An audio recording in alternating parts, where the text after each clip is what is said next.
Screen Slurps.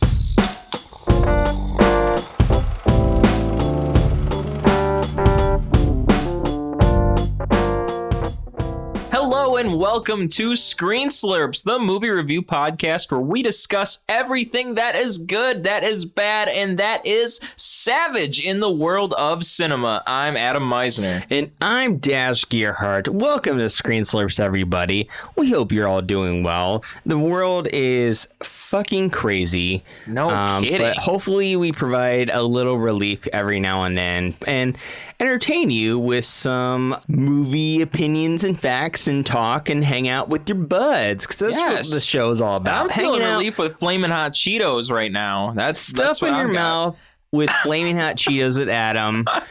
Listening to Adam and your pal Dash and just geeking out about movies, because that's what we like here. And we also talk about video games sometimes too. Basically almost every episode we talk a little bit about video games, but mostly we talk about movies. So with that said, welcome one and all. Welcome longtime fans. A long time, I mean, everyone. By the year we've been online, and new fans. And if you're new, go check out our articles. I recommend the Dune episode, personally. And I was listening to that working out today. I was going to say, you got a little bit of a biased opinion going on, or what? No, I don't. I'm just saying that is entertaining. That is one of the most entertaining episodes to me. A bit of a Kyle MacLachlan fan over there? Or, I mean, I'm a little biased for him. You're way more of a Kyle MacLachlan fan than me. I have nothing against him. I think he's cool, but you're the one who's seen all of Twin Peaks. And we also not did, all of it yet. I'm still hanging in there by a thread on the last season, so I've almost got it. Oh, wow, really? I didn't know you were still working on it. Slowly teetering towards the end, but almost there. Well, with that said, go listen to the Dune episode and come back and keep listening to us every week. I mean, probably because in the last season they just keep calling him Dougie. Kyle MacLachlan's character his name is Dougie, and he's not quite Agent Cooper again yet in season 3. Kyle Atreides. Yeah, or Kyle Atreides. Just Dougie. Atreides. You just hear, that's all you hear in season 3 for the greater 3/4 of season 3 is just, Dougie, what are you doing, Dougie? And it's just like, oh my God, turn into Dale Cooper again.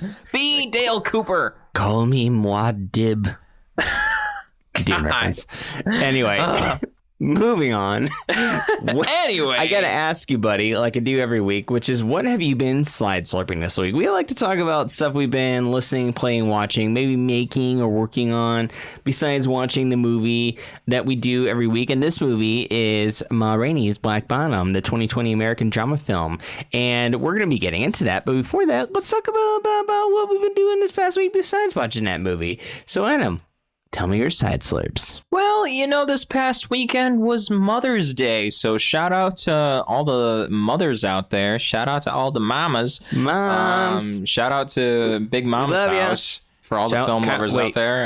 To Kyle's house? What? No, Big Mama's house. Oh, I thought you said Kyle's house. Like, no, Kyle MacLachlan's house? No, well, his house too. But I was just talking about the movie from, how many years ago was that? 10 years ago? When did Big Mama's house come out? I can't remember off the top of my head. Oh, I don't know. I remember seeing the billboards for it, but I don't know off the top of my head. I have a Google machine in front of my face right now, but I just... Forget about it. I'm not going to do it. Forget about it. There we know. Nothing against that movie. It's not in me at the moment. But it was Mother's Day, and me and my girlfriend, we went to her mother's house in Michigan, and it was a good time.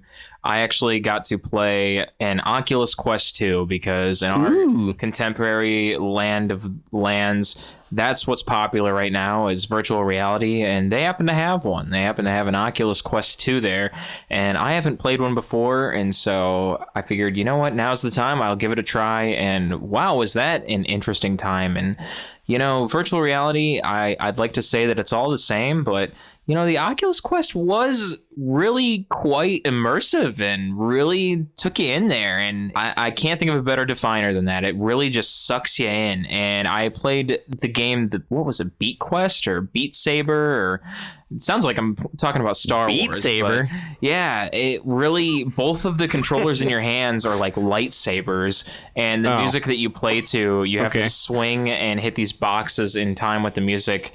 in the direction that the arrows on the boxes are pointing towards. So if the arrow is pointing left on the box, and you have to swing with the color of the box, if the color is red and your right hand is the red saber or something, then you'd have to hit that red box with your right hand. And if the arrow on it is pointing left, you have to swing left and hit the box. So you have to do all that in time with the box. It reminds me a lot of games like Amplitude or Guitar Hero, like the games that Harmonix puts out, the video game company Harmonix. Rhythm games. Yeah, rhythm games. So I'm surprised if Beat Saber wasn't developed by Harmonix, which I don't think it was, but Harmonix is definitely the company that puts out all those rhythm games. And to see another rhythm game that fun for a virtual reality set like the Oculus Quest 2. Very cool. And there was a lot of different games that weren't just rhythm games that they had on the Oculus Quest. There was a fishing game. There's a Walking Dead game that they didn't own, but I really wish they did. There's just a lot of different games, a lot of different types of games for the Oculus Quest that I'm very interested to learn more about.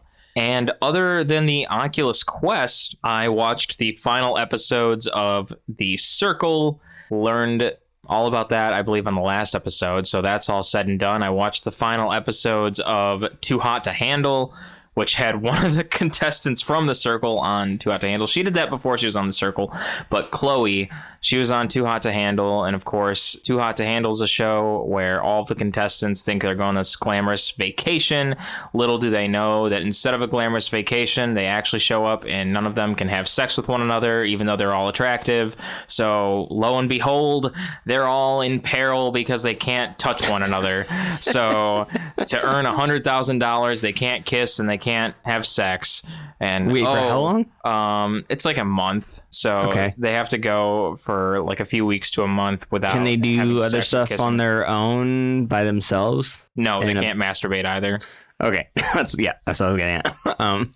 Okay. So that'd be different, if you could just go take care of yourself. No, privately. They can't do any of that. And if they do, they get charged. Which goes out of the bank of all of the contestants. So between you get everybody hates you then. Exactly. Right? That's the fun of the show. So between 11 or 12 contestants, they're sharing a $100,000 bank basically. And if any of them have sex or kiss or anything like that, they get charged. They deducts from their $100,000. And so they're all on the island trying to not break the rules or do any of this stuff. But of course, plenty of them do throughout the show. And so they get charged. They lose money. And then as time progresses throughout the show, there's times where the robot that they talk to, that's basically like Siri, will be like, "Hello, I'll give you a chance to earn some of that money back," or different things come up. It's such a ridiculous show, but it's over now. They're going to make a new season of it that'll come back. And at the end of it, they did make some money off of it. I don't think it was that much, but all is said and done now. So, man, and you make fun of me for watching anime and Dragon Ball Z all the time. Reality television is absolutely absurd. So I wish they had a Dragon Ball Z reality television show. They should have a super nerd reality television show. Yeah, man. Like the real world, only with nerds. Yeah, dude. That would be great. I don't know why I said Dragon Ball Z and anime. It's like saying cigarettes and tobacco. They're the same thing. they're Dragon Ball Z is anime. Anyway, what else have you been slurping? That's really the big stuff right there. Other than that, I've been just drowning myself in LinkedIn learning videos of trying to learn more and more about Java and programming languages, which sometimes you got to take a break from that stuff because I've just overwhelmed myself with a lot of those tutorial videos. And yeah, it's so much. But I gotta say, I am learning quite a bit about programming languages. But at the same time, like I just said, I really think I do need to take a step back a little bit. But it's helping. It is certainly helping. So that's the big stuff, though. That has been the past week. What about you, my man? That's great that you're doing it. That's great that you're pushing through, because that does not sound easy. Good for you. Well, to answer your question about my side slurps, some things I've been doing, slurping, watching. Okay, so I watched the movie Demon Slayer Mugen Train. Sounds like a excuse Pink me on Floyd the album. mispronunciation. Original title: Kumetsu no Yaiba Mugen Reisha Hen. It's a 2020 anime film. It's based off of the Demon Slayer anime. It's like a feature that they did. I've never seen any of the Demon Slayer anime before. It was in theaters. It was socially distanced with masks and everything. And also barely anybody was at the theater too. But it was, it was good. It was fun. There was so much that I didn't know what was going on. And it was a lot of fun. It was very action packed. It was very, what's the word? Shonen anime. Do you know what shonen anime is, Adam?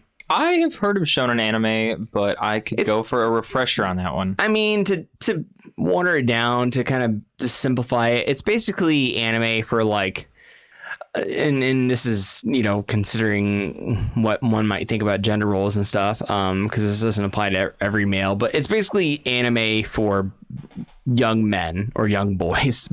Action packed. Punching, kicking, swords, fighting, screaming. Talking like Naruto kind of stuff. Yeah. Oh, yeah. Like Naruto or Dragon Ball Z, of course. And, you have like a lot of very intense action moments, but also a lot of comedy mixed in too. There's a lot of funny moments, which I always like with a lot of these kind of anime. I always love action, comedy, and drama all mixed together. So it was fun. There's a character that just has a boar head. Like it's like a young man, or I guess a teenager, I don't know, 18-year-old boy or whatever. And he wears pants. He doesn't wear a shirt. He has 2 katanas and he has a boar head. I wasn't sure if that he actually he was a boar with a man's body, but I think it's just a boar that he cut off its head and he wears it as like a big mask. It's kind of weird, very strange, but he's pretty funny and he's pretty badass because he kills a bunch of demons. Anyway, it's like this action movie that's on a train. I won't go too much more into it because I really don't know much about it, but it was fun and it was cool and it was kind of funny sometimes and it was well done. I'm not a fan of Demon Slayer. I'm not anti-Demon Slayer. I'm just new to it. That's all. And then you go watch Full Metal Alchemist. I do need to watch Full Metal Alchemist. Heard it was good. But I've actually never seen it, but it does look pretty good. Yeah. I haven't really watched a lot of anime at all. I've really only watched all of Cowboy Bebop? Yeah, I watched all of Cowboy Bebop. I watched Samurai Champloo, which is the same creator, and that's pretty much my anime expertise. We should review Akira or Ghost in the Shell sometime, because those are all considered essential. Yeah, I would like that. Animes. And now I'm watching Assassination Classroom, which I do enjoy that too. That's pretty good. Nice. Speaking of more anime, I did watch more anime this past week. One would be Yasuke, which I talked about last week. Very cool. LaShawn Thomas, I think that's what his name is, LaShawn Thomas. He is the showrunner for this. It's about Yasuke, who is a samurai originally from Africa. And what's really cool, I haven't gotten too deep into it, but what's really cool is that, it takes place in Japan, I guess feudal times. And they say it the 1500s, but also there is robots. And I the magic was oh yeah, of course there's magic in feudal Japan. But when I saw a robot show up, I'm like, okay, sure, fine, excellent. Nice. Let's do it. Anyway, besides that, I also started watching the Phoenix Wright anime on Funimation. Have you ever played the video game Phoenix Wright on Nintendo DS, Adam? No, I haven't, but I know exactly what you're talking about. I would love to play Phoenix Wright. Phoenix Wright Ace Attorney is a really cool video game series, mostly on Nintendo DS, I believe. I think it's ported elsewhere now too. But basically you play as a lawyer, and it's half mystery, crime solving game / you're a lawyer calling people out on their bullshit, and it's a logic game, which is really cool. And it's a lot of fun. It's almost kind of like a visual novel, I should say, on Nintendo DS, which I really enjoy. I do have the first 3 on my Nintendo DS. Anyway, this came out, I don't know, 10, 15 years ago. Well, there's an anime that's based off of the games, and it's really good. It's really funny, and it's really funny, and it's exciting, and it's fun to watch, It's fun to watch like a video game that's adapted really well into like a movie or a TV show. I really enjoy it when people don't fuck that up. Like, don't go watch the Dragon Ball movie, the live action one. Never do that. Do not do that. And wait till they actually come out with a real one. That's like awesome. But Phoenix Wright is really, really good. And at least what I've seen of it. Speaking of video game TV shows or movies that are well adapted, I am super excited for Castlevania Season 4, and it comes out tomorrow. The time it's recording, it will come out tomorrow. So I am super stoked about that. Castlevania, if you're new to it, is the story of Dracula and versus the Belmont clan and also his estranged son, Alucard, which is Dracula spelled backwards. And Alucard's a half vampire, half human, which is also called a Dhampir. And he teams up with a sorcerer, also known as a speaker magician named Sypha Belnades, and Trevor Belmont of the Belmont clan, which is a clan of vampire hunters. It's my favorite show starring Romanians that speak with a British accent for no reason. Other than Sypha, who speaks with a Spanish accent, which that's okay because she's like a foreigner. She's someone who she's not from Romania. She's from Spain, obviously, but she's a part of a tribe called the Speakers that basically are very nomadic. So they go all over Europe. So she's from a different part of Europe. She's from Spain, but yeah, I don't know why Alucard and Trevor aren't speaking with Romanian accents, let alone English. Why are they speaking English? They're speaking Romanian. They're from Wallachia. Anyway, it's so great. It just appeals to Americans because Americans think all of Europe is England for some reason. Oh, boy. It's still very fun and very well done, other than the stupid weirdness that appeals to our dumb American brains, all of us Americans. Anyway, I'm probably going to make someone mad about that. Anyway, I'm including myself in there too. So not me. I'm including myself in that as well. I only know how to speak one language fluently. That's embarrassing. I also started reading Dune again. Pick that back up. I have a really bad habit of like reading some of one book and then switching to another and then switching to another. I've been recently watching a lot of like, what is the world of Dune? And like listening to the Last Podcast Network's deep dive on Dune, which is really funny and I recommend. So I've been getting into that again. I've been told that the first few hundred pages are kind of I don't know, you just got to get through them and it like really picks up. What I'm really excited for is everything that happens after this book, because it goes into like what I've been told or heard that it explores what happens after someone's been named the Messiah, and like what happens when someone is the entire destiny of the human race is put on the shoulders of one person. What happens after that? You know, what happens when a whole religion is based off of you know, and like, is that a good thing? I don't know. And the rest of the books, I mean, it takes place about 18,000 years in our future, in like our future, where basically Terminator happened, where like, you know, we got really indulgent with our machines, our technology, and then like machines took over the human race, and then we came back again, and we, you know, later on after they ruled the world for a while, we like rose again, the human race, and then we started going into outer space and terraforming other planets. And then we started to enhance ourselves as like human beings. So then like machines, like it's smart technology. There's no smartphones. There's no computers. It's just more of like the heightened human being, which is really cool to explore.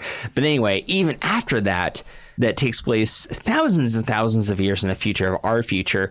After the first book of Dune, it takes place thousands of years after that, which I'm like, holy shit, that seems super interesting. But the first few hundred pages are kind of boring. So I'm trying to get through it and then so I can get to the really juicy part.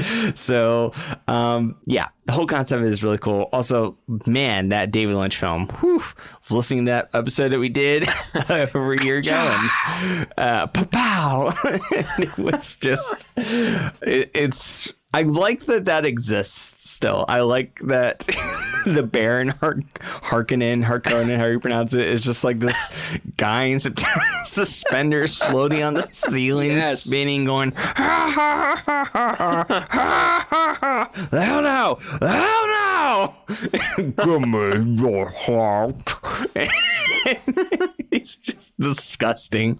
Anyway, I kind of like it because it's fun to laugh at. It's like one of those bad movies you love to love, like The Room or something. Anyway, I'm enjoying being back in Dune, even though some of the early parts are kind of like not as exciting as the other parts. So I'm looking forward to diving deeper. And I think that that is everything on my list. So yeah, that's what I've been doing, man. Yeah. So now let's dive into oh man, I miss all that. Oh yeah. Oh wait. I have one more thing. All that reminded me of Kenan Thompson, which I loved. I loved Kenan and Kel, and I loved all that. And you watched Good Burger? I love Good Burger, man. It still holds up. I watched it a few months ago. It's still funny. It's so good, man. I love Good Burger. I love Kenan and Kel. I miss Kel Mitchell. A dude. We're all dudes. And hey, I'm a dude. Yeah, I love it so much. So Kenan Thompson reminded me of this past episode of Saturday Night Live where Elon Musk was the host. Oh, I want to watch that still. I haven't seen it yet. I watched it because I'm like, what? Okay. Like, he's not a performer, but hey, they had Michael Phelps on one time, which I guess being in sports is a performer, but you're not performing dramatically. You're performing athletically. It's different, you know. I mean, and you can really say anything as performance, you know, like doing a math test or, you know, like writing a dissertation or, you know, like making fart noises with your hands. Like all of it can be considered performing. But Elon Musk, I'm like, okay, sure, I guess. They've had weirder people on before, in my opinion.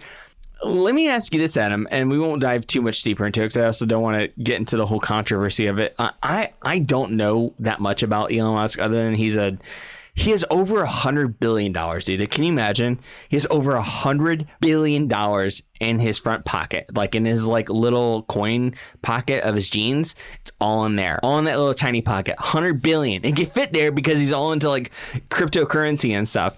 Anyway, so why did people hate him? I'm curious, like, because there was like other than him not being a performer, you know, like, and I can understand that, but now I'm like, fuck it, SNL. There's nothing. SNL is definitely not a place that's sacred. So whatever. Why did people hate him? Do you know? I don't know. I don't know enough about Elon Musk's history to really start laying down the things that everyone hates him for. Yeah, I heard someone say he's a bad person. Like, I don't know much about him. I will say this: I'm not placing a judgment, good or bad or whatever. I will say though, just about the plain performance, he wasn't that bad on SNL. That's good. He was actually kind of entertaining, and he was kind of funny. And it was kind of surprising, and it wasn't a bad episode. I'll just say it. I'm just rating it as the episode and as his performance. It wasn't a bad episode. Funny. So with that said, if you know why Elon Musk is a bad person, go ahead and tell us on our social media. Follow us on social media. Let us know. Come on, because we don't know. Educate us, please. I mean, the worst part is that we're not all billionaires, but we can't just hate Elon Musk for that. Yeah, exactly. Like, Elon Musk, come on, just give us like a, you know, like $10,000 or something. There's a Scrooge McDuck situation going on here. Give us a Tesla ad. Let us all go for a swim in the pool of money, huh? Yeah, exactly. Yeah, let's brush our teeth with dollar bills.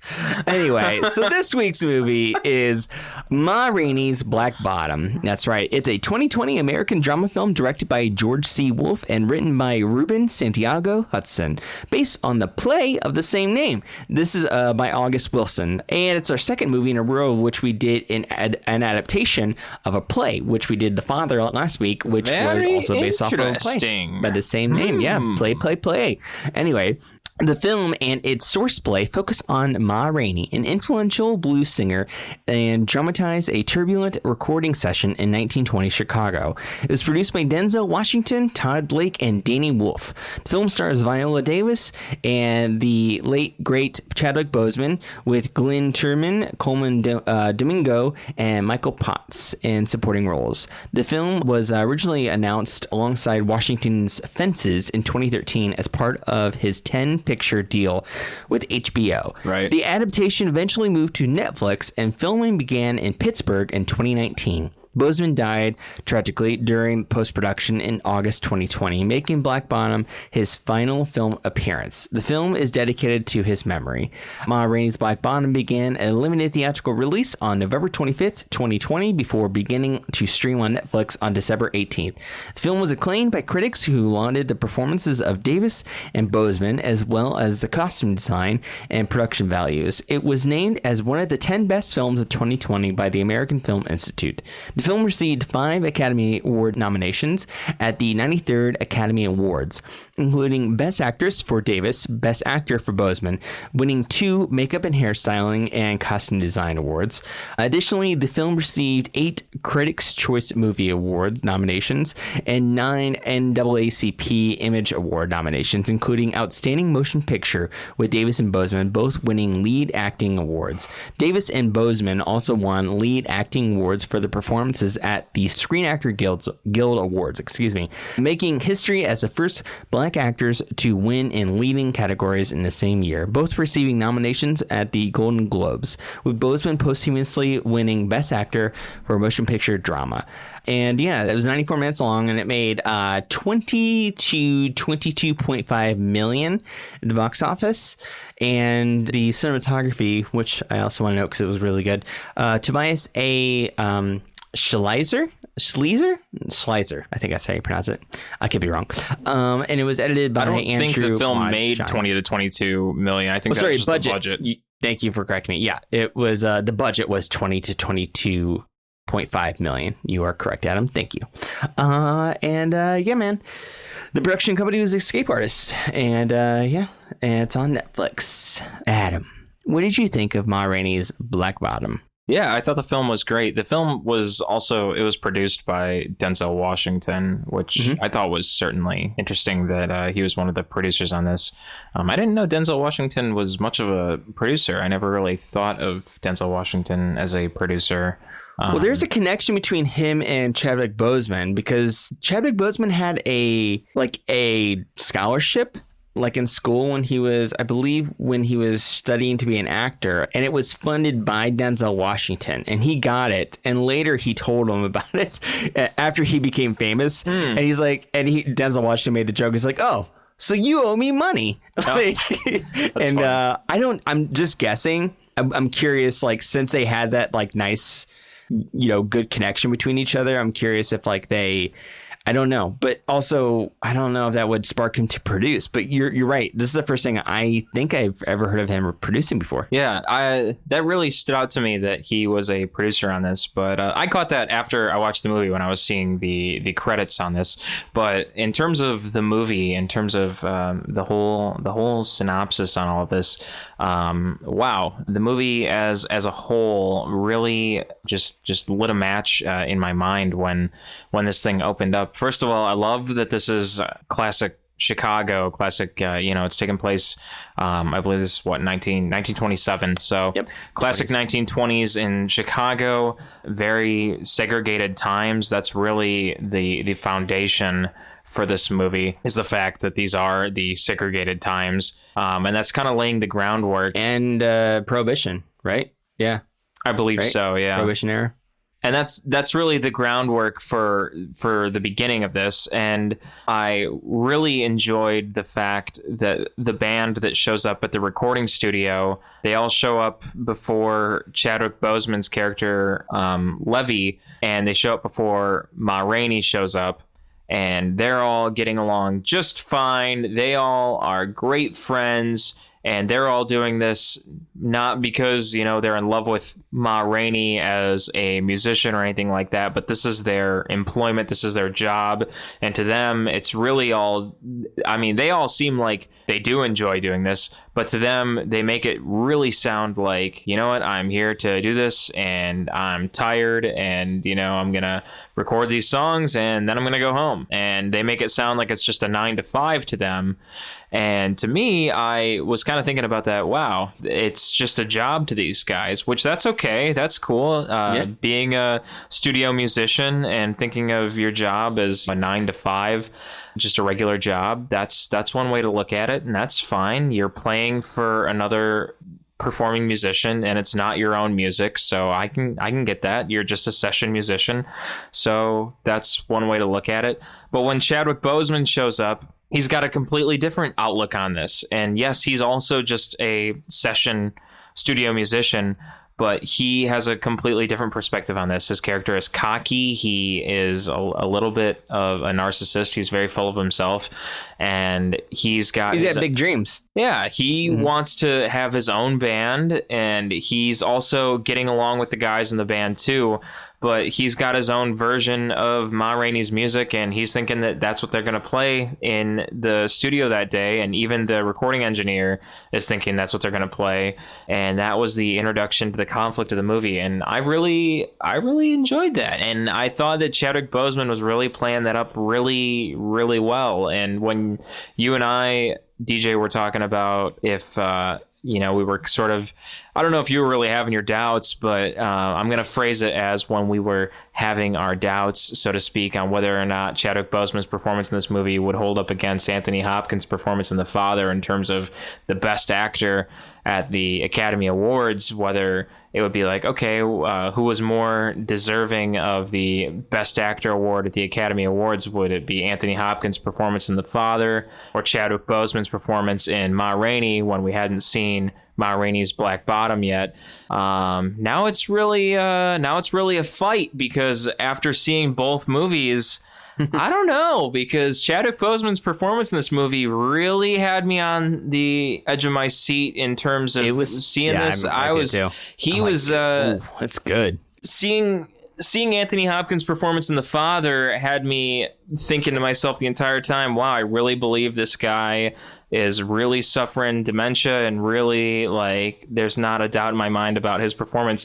But seeing Chadwick Boseman's performance in this movie now really had me on the edge of my seat, thinking there's not a doubt in my mind that this man was seriously a performer in the 1920s who meant every word that he was saying. I forgot it was I didn't see Chadwick Boseman at the time. Yeah. I saw, of course, the artist, of course, is there, but like he really embodied that character like so much. And no, I'm with you.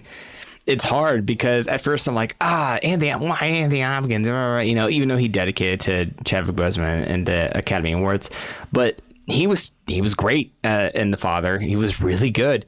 And then seeing Chadwick Boseman, I'm like, you're really good too. Yeah. This is tough. They both were excellent. They both were amazing. It was just different stories. And exactly. Yeah. And and they both ended where you felt terrible. Both those movies, it's like, oh man, this is sad. Most of the movies this past year of 2020. We're talking about Ma Rainey in 2020, tonight, but come on, most of the movies that were up for Academy Awards this year, the endings were just very depressing endings of these movies. Just wait till we start watching pandemic movies where everybody has a mask on at the movies, where it's like all these scripts that are based off of what happened. Because this is historical now, and we're going to be talking about 2020, 40 years from now. Oh, yeah. And then beyond. And, that art is going to reflect all that. That there's going to be movies that are based off of COVID-19 for sure, let alone everything else that happened in 2020. Yeah, it was this movie, the 20s. I mean, so much. I mean, I looked it up. Yes, it was a Prohibition era. The Prohibition era is marked as 1920 to the end of 1933. So definitely right in the middle of Prohibition era. And everybody dresses great, in the 20s, even though there's just shittiness. Like, I mean, all the racism and segregation. I mean, it's not like we escape that now, but they couldn't even go to the same bathroom back then. Like, that was terrible. But everybody looked good in their clothes. I love the way they dressed. It's like, I don't want to go back in time at all. Like, I love the idea of time travel, but like, I don't want to go back to that time to see how wretched segregation was. I just want everybody to dress really cool again. Yeah, like that one. I just went to, like, can we all wear like cool suits and fedoras casually, and great. Awesome 1920s dresses on ladies, and can we go back to that? And the music was down. So cool, the music and the clothing and the cars looked cool. Like, I liked all the aesthetics. I just didn't like the way society worked. Yeah. I still don't like the way society works. It needs to upgrade tremendously from all the atrocities that are happening and have been happening. But the clothes looked good, and I want a big fedora. 3-piece suits. Adam, you and me. Let's get 3-piece suits and fedoras. I'm so down for it. Yeah, and Chadwick Boseman, the reason he was late to the recording session, well, he was still there before Ma Rainey showed up, but the reason he showed up late was because he was too busy buying a new pair of shoes. And they look great. I loved them. They looked awesome. I want a pair of shoes that looks like that. Those shoes looked snazzy. So yeah, this is okay. So, we have these two, they're alphas. We have two alphas, we have Ma Rainey and we have, Chadwick Boseman's character. Levy. Levy Green. Also, I didn't know this is based on a true story, right? Yeah. I believe so. Yeah. Ma Rainey is real. But did the, spoilers, everybody. If you haven't seen Ma Rainey's Black Bomb, we're about ready to spoil the ending, which is 3, 2, 1. Spoiler alert. The murder that happens at the end. Did that really happen in real life? Do you know? At that recording session? I do not know.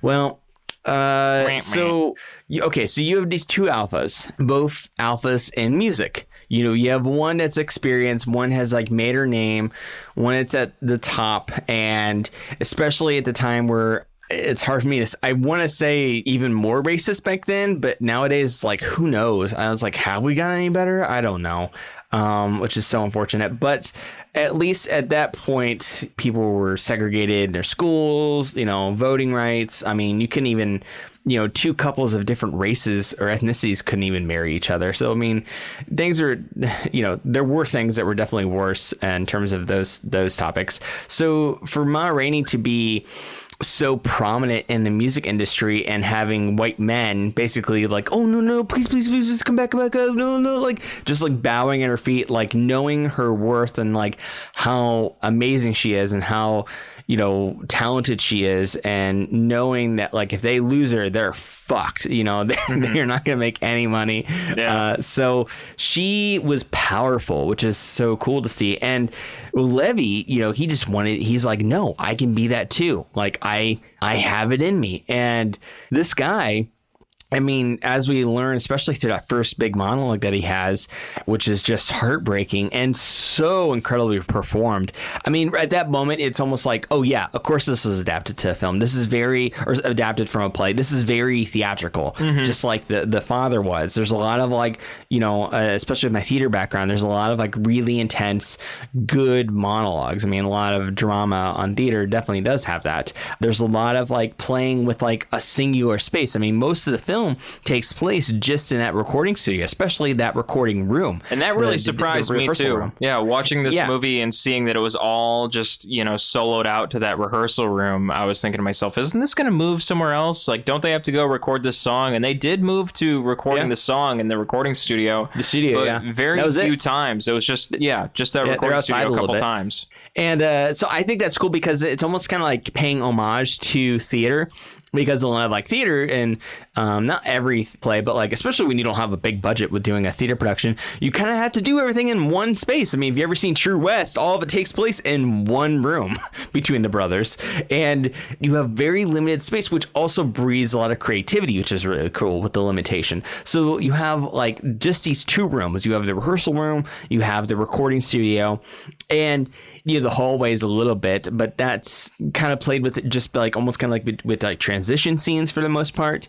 And you really have to tell the story through the actors. I mean, it's all weighing on the actors, on the performers. And that first monologue that Levy was doing, that Chadwick Boseman performed, it was just so powerful and captivating, and also tragic with what it was about. It was about how, I mean, just as a little boy, he witnessed something incredibly horrible. I mean, this is a man that has had, I mean, not only just like, again, I have no idea what this is like, but I can only just like, I can't even imagine. I really can't, like, being a black man in this world, and especially in this country. And you have that on you.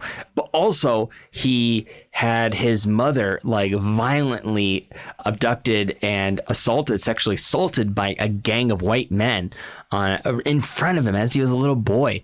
And he tried to attack them, and then he ended up getting hurt across his chest with the knife, and then they stopped because he thought he was going to bleed to death. So, and then his mom's father praying to God about it. Yeah. And when you like, this kind of, I mean, him talking about that story also, I mean, because also his father dies too, and after plotting his revenge, which he does kill 4 of the white, 8 or 9 men is what he said, 4 of them, but he ends up getting hanged.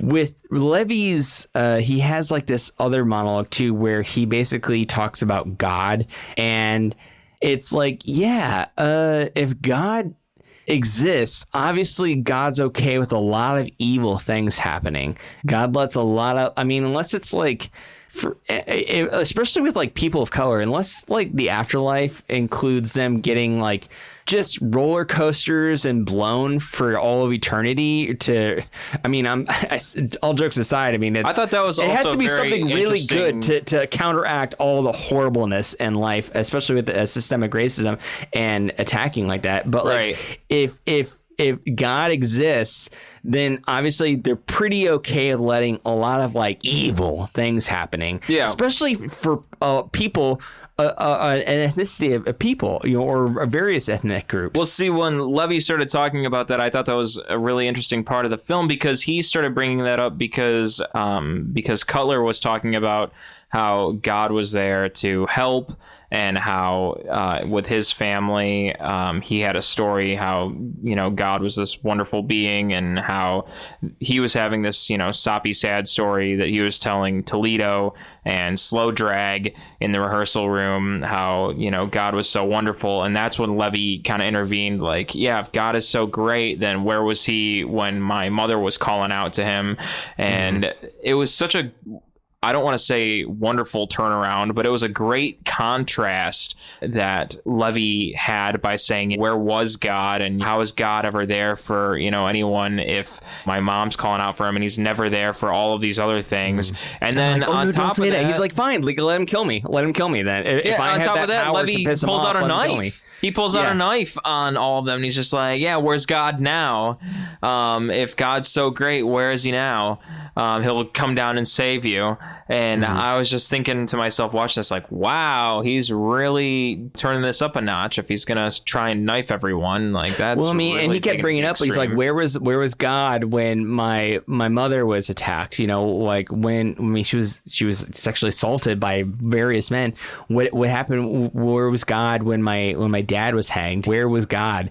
And God's so good. Why did these things happen? He's all powerful. It's either he, she, they don't exist, or they're pretty okay with evil shit happening a lot.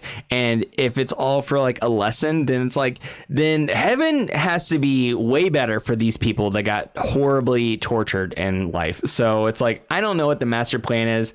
I don't know. I'm not religious. I consider myself hopeful, spiritual. I hope there's something there, and I hope my loved ones that have died are still in existence. I really do. I hope it. I feel that there's something, but man, I really don't understand how the system works. And I really hope that there's some justice for the people who have been oppressed throughout this horribly racist world. I mean, the whole world. It's not just America. I just got to say, I thought it was a really, really interesting look that the movie took. I thought it was just a really good look that it's almost the movie philosophical. Took.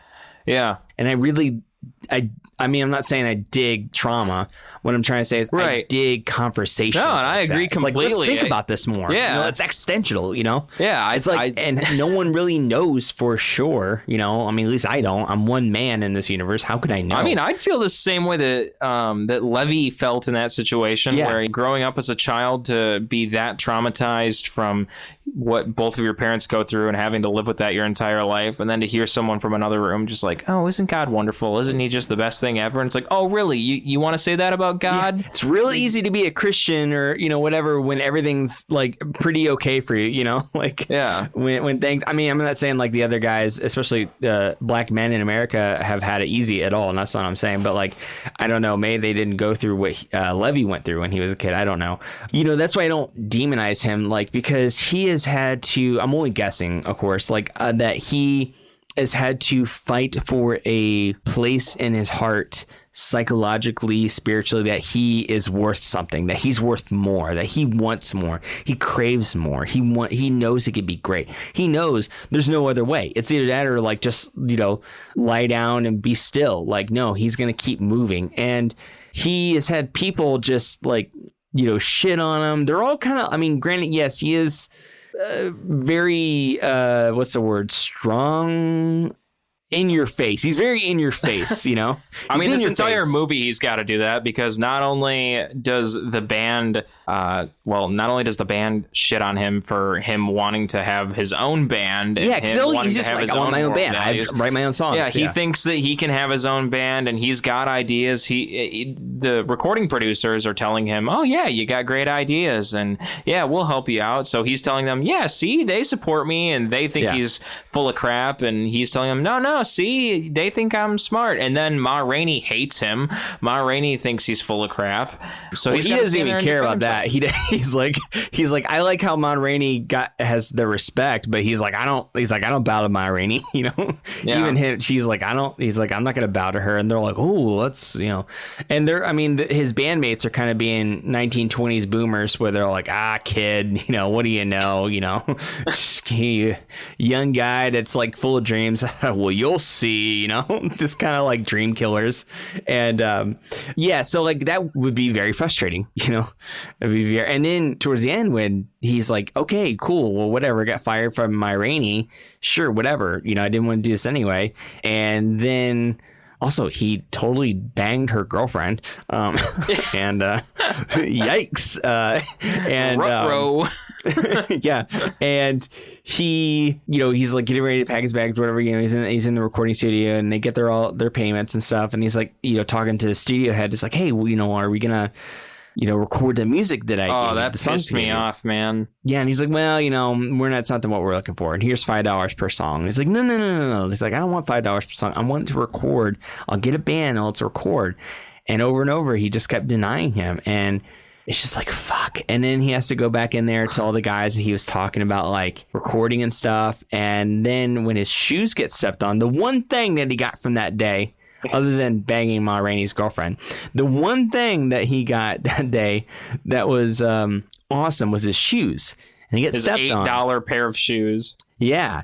He got these awesome new shoes, and they get stepped on by one of the guys who he feels that probably, I'm guessing again, that feels that don't take him seriously, you know, that disrespect him, that disvalue him, and, you know, because he's tried to fight for value his whole life, or to be seen and heard, and because he knows how great he is, and he wants others to know too. And that was like the last straw that broke him. And I mean, and he said sorry like 5 times. He did. That man said he was sorry. He apologized over and over again. So here's the thing, and I'm saying the same because it's something that I'm learning, is that sometimes like just saying you're sorry, and like I totally see where it was Toledo. I totally see where Toledo was coming from, like in terms of like, I said I was sorry. Like you're just in my face and saying it over and over. You know, I'm sorry. If you can't take it, then like whatever, screw you. You know, I get where Toledo's coming from. You know, especially just like stepping on someone's shoes. Like okay, you know, and I get that. And the thing is though, I realize this in myself, is that sometimes just saying sorry isn't enough. Sometimes you gotta like look in that person's eyes and really own up to what you did and apologize. And as I've learned from watching The Falcon and the Winter Soldier, that saying sorry just to make yourself feel better, or just to kind of like write off a bad thing, like, well, I said I was sorry. I did this bad thing. I said I was sorry. So forget about it. You know, it's like sometimes it's not enough. Sometimes like I got to look in your eye. I got to apologize sincerely from the heart and really just be of service. Like, hey, man, what can I do? I'm really sorry I did that. I know how much those mean to you. Like really relate. And also I'm just kind of spitballing, like maybe say like, hey, you know what? Since I stepped on those, that sucks. I'm sorry, man. You had a hard day. You got fired. Your songs didn't get bought. You know, people have been just dogging you all day. Why don't I pay for those to get shoe signed or like anything like that? A repair or something like that. You know, really be there for that person. Well, clearly the rest of the band isn't thinking about that because none of them got fired. Exactly. None of them got fired because things are okay. Steady. Things are at a status quo. It doesn't mean they're great, but things are a status quo for them at the moment. So I'm not saying that Toledo was wrong. What I'm saying is that he was obviously showing that apology wasn't enough. And then when he heard that from Levy, then he was like, whatever, dude, like, you know, step off. Like, if you can't, he was kind of dismissing him. It's like, get off of me. Don't stop talking to me. And then that pushed him over the edge. Again, I'm not defending or saying it was logical or reasonable or that it was right for Levy to kill Toledo right after that, to stab him. Not defending that. What I'm trying to get out is what both these men were probably feeling and thinking. To have someone in your face telling you over and over that like, hey, you stepped on my shoe, like that's got to be kind of annoying, you know? Yeah. Like I'm just like, I can only imagine, back like, off, man. Irritating, and also like they seem a little off now because they've had a really tough day, and it's like, and this guy's been bothering me all day. It's like, what do I do? Like, I don't, he just wanted to leave. He just wanted but I don't know. I mean, one, if he was really taking the minute to like connect with him and not only like being there for him in that moment, also he may have lived, he may not have cracked at that moment. Who knows? Or maybe he would have done it. Who knows? We really don't know, because it really seemed like after he did it, he regretted it, because he was cradling Toledo soon after that, holding him, rocking him back and forth. So I don't think it was Levy like trying to be like this murderous guy who just didn't give a fuck, because it wasn't like he stabbed him. He was like, that's what I thought, and left. He didn't do that. He stabbed him and he held him. I don't feel like his character would have done that to anybody. No, I don't. That's why I don't think Levy was a killer. I don't think with his personality he would have killed anybody and walked off. No, I don't think he was evil. I think he was a man who went through terrible, terrible trauma. Yeah, I think he was just traumatized. I think he just had some, I don't know if I'd call it PTSD, but I think he just had some serious trauma going on, and he just hit the final breaking point. So how about that Coca-Cola drinking part, sucking that down? Ma Rainey's character just made me really angry. Like, nothing against the acting, because it was the good acting that made me irritated. I mean, that was really it. The performance was so good that I was just so irritated in the character. Like, that creation of that character existing made me very glad I never performed with someone in a band like that. I don't know. Actually, as a performing musician, I may have actually performed in bands with people like that, and those kind of relationships don't last. Let me tell you that much. It's tough when you're working with someone that's like, no, it's my way or the highway. I always hate that. It was, it's kind of like Denzel Washington when he was in Remember the Titans, that character that was also really harsh, and but there was something more at stake. Not that it's fun to be around those people, even when there's something more at stake. He was about he had to get the white guys and the black guys to coexist with each other, to connect with each other, to become one with each other. There's something very great at risk or at stake. And this, I can only imagine, again, I don't know what it's like to live in that era, let alone be a black woman in America in that era. But I can only imagine that, I wonder if she wasn't like that, like My Way or the Highway, if she wasn't like that, would she have the respect of studio executives? And because not only is she a black woman, not only is she black, but she's also a woman in the 1920s, a woman. And things were not only racist, super duper racist as they are still today, but also super duper sexist as they are today. But there's even less rights back then than there were today for women, just for women alone of any ethnicity. And so her fuck you if you're not going to go my way, because I know I know what I'm worth. And if you can't see that, then fuck you. And then when she would storm out, they'd be like, no, come back, please. They just want her back. So they want that money. Man. I'm not saying I would like to be around a personality like that, but I'm saying, I can only imagine maybe it was needed, maybe it was needed to pave a new path where where very few, if any, have gone before that or successfully. I'm just guessing, because I really don't know much about Ma Rainey herself. Gertrude Ma Rainey. She was born, with the name Gertrude, but went by Ma Rainey. And she lived from 1866, and she died very young, age 53 on December 22nd, 1939. She was born. I April did see 26th, online 1886. on Decider.com that although the Ma Rainey story is true, the other characters other than Ma Rainey were fictional. So Levy, Toledo, Cutler, Slow Drag, they are all fictional. Okay. I see. That part of the story is all fictional, but Ma Rainey is obviously a real person. I see. But it makes me, because again, I never knew about this artist, and it makes me interested in looking into it. And also, she was also part of the LGBTQ plus community, not just a black woman. Go. But also, she was at least, so let's see here, almost all of Rainey's songs that mention sexuality refer to love affairs with men. Some of her lyrics contain references to lesbianism or bisexuality, such as the 1928 song Prove It On Me. So yeah, this person was in multiple oppressed groups. I mean, can you imagine being a person of the LGBTQ plus community back in the 1920s, let alone back a in woman the 1920s and a person of color?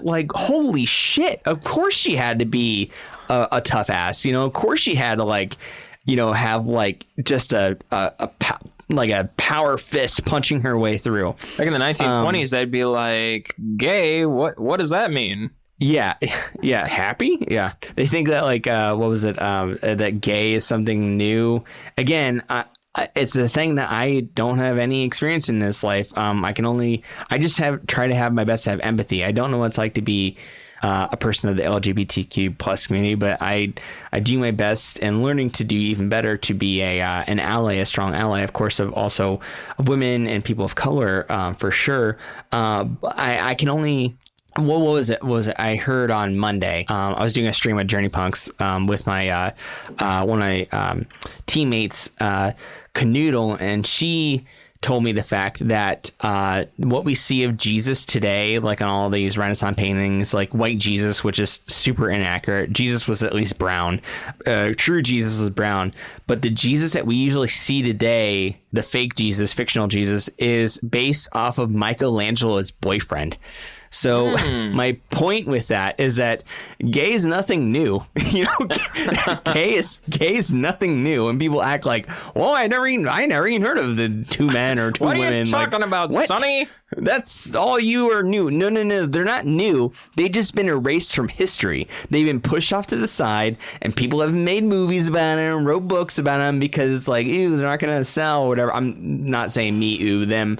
Asshole white men, white straight men, or especially white straight men are probably in the closet that don't like the hearing about it because they know it makes them feel funny. But it's like they've been pushed aside. It's like, no, they've always been there. They've always been there. People of color, LGBTQ plus people, women, women, always been here. Anyway, what I'm trying to say is, I probably wouldn't like to working with someone like this either, but I have I guess a grasp at the importance of it, especially at that time. So I mean, it would make sense. Yeah. She's obviously got to be a part of the LGBTQ community if she's showing up in this movie with a girlfriend. I mean, that would make sense. That would make complete sense. And they knew it too. They were like, hey man, don't mess around with, that's Ma Rainey's girl. They knew it too.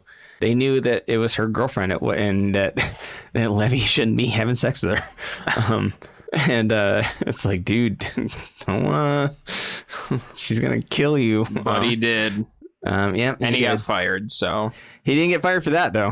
No, she didn't know about that. Can you imagine if she knew that? Can you imagine if you throwing full Coke bottles at him? Oh, God.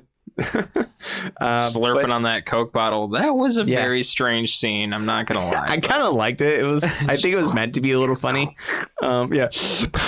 Just sucking it out of there, man. I think it was supposed to be a little funny. Like I don't know, because they're all kind of like staring at her, and it had this like close up of her just sucking that Coke out of that bottle. Couldn't get out of that fast enough. And it's like that works with plastic bottles, but not glass bottles. Anyway, I feel there's so much more to know about this, I feel. And I say that for a few reasons. One is like there's so much real story behind, especially like Ma Rainey, that I would like to dive into, but also I'm not going to do it today, but also there is two documentaries, one about Chadwick Boseman himself and his approach to this character. I don't know if it's just about Ma Rainey or his roles in general, but it showcases on the thumbnail on Netflix of this movie specifically.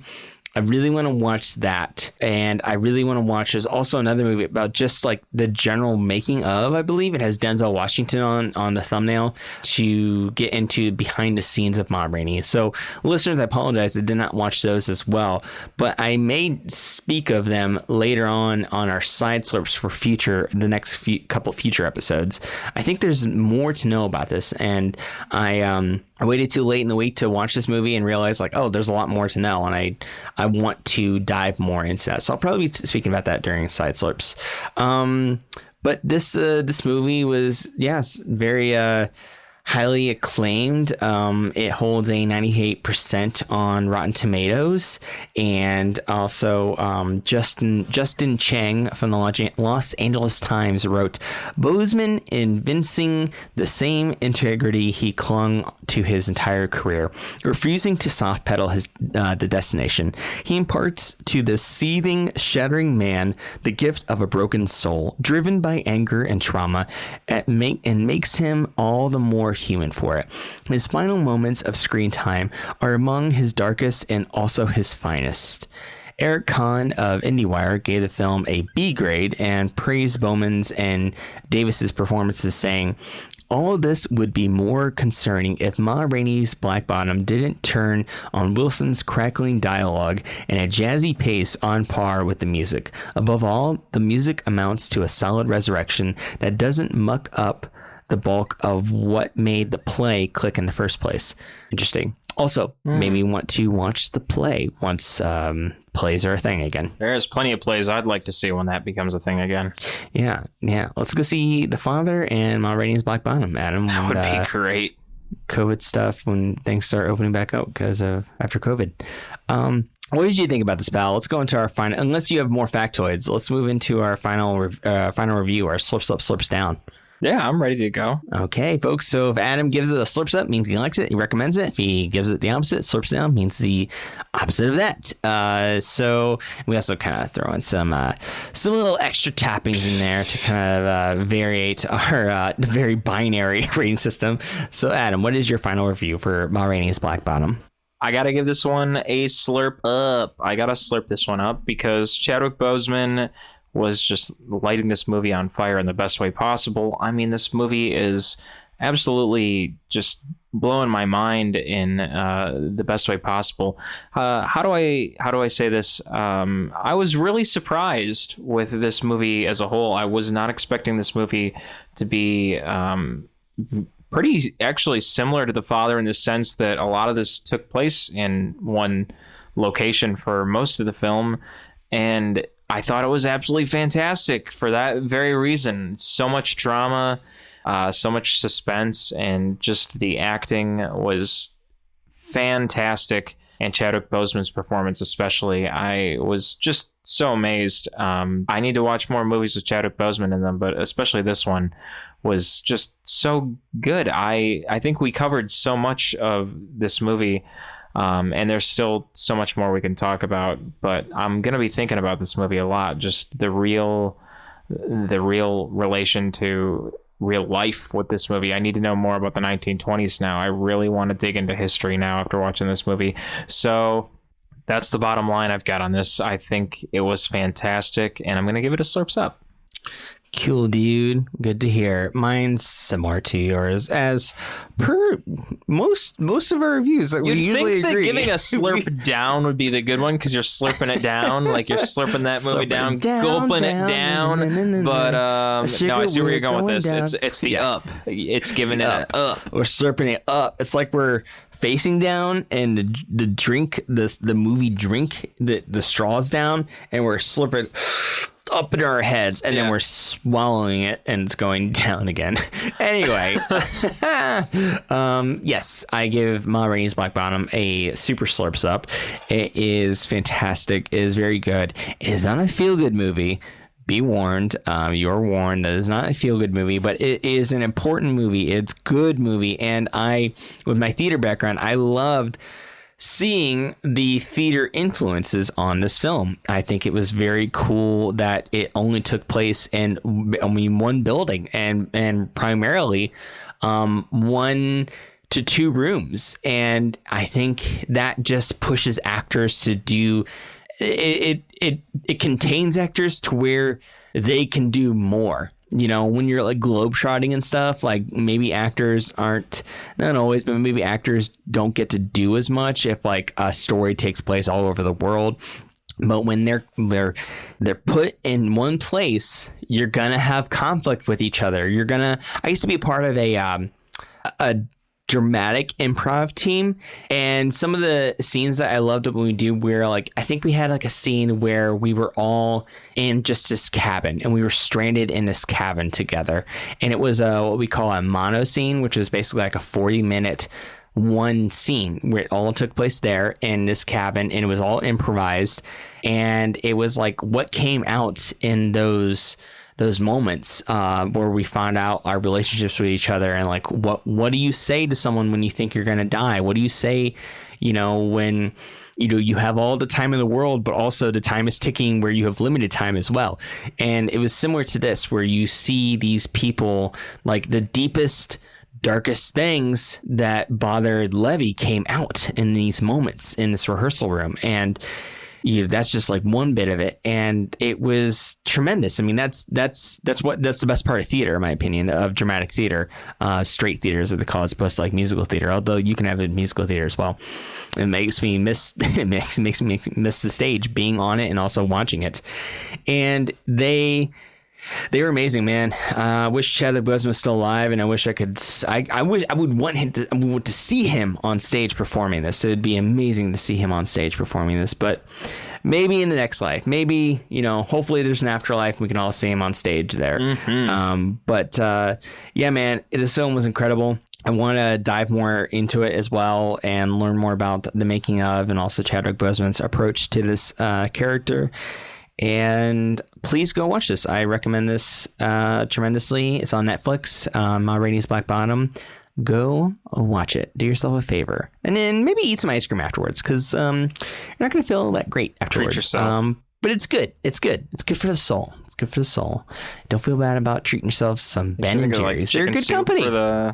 Chicken soup for the soul, like those chicken old soup books. for the soul, and some ice cream, maybe a slice of pizza. Don't eat too badly. Don't give yourself a heart attack, but a little bit. It's good for you. Good for the soul. Anyway, that's our review of Ma Rainey's Black Bottom. Thank you so much for listening to that. Moving on, it is now solo plug time. That's right. This is the time where me and Adam plug some stuff that we do onto the side of Screen Slurps. And the solo plug for me, Dash Gerhardt, aka DJ, is my Dungeons & Dragons actual play show called Journey Punks. It's on Twitch and it's on YouTube.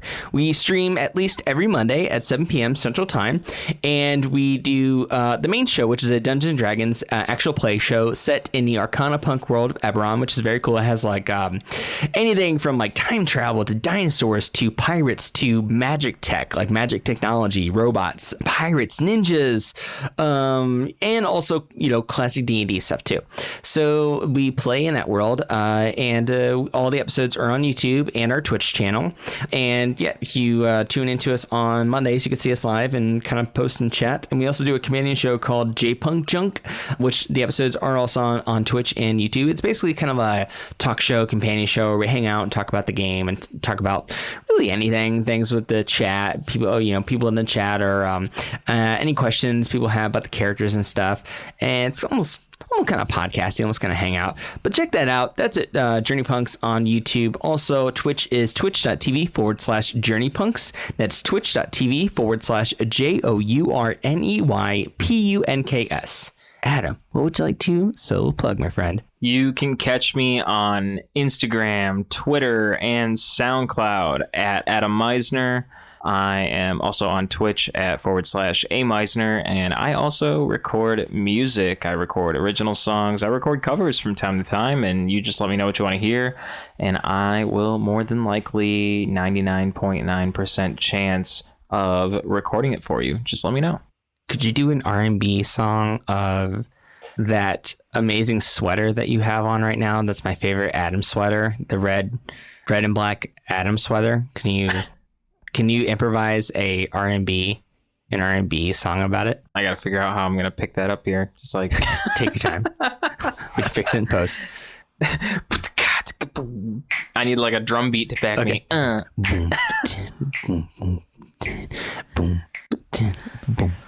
Ooh, that amazing sweater. Yeah. Ooh, that amazing sweater that I'm wearing.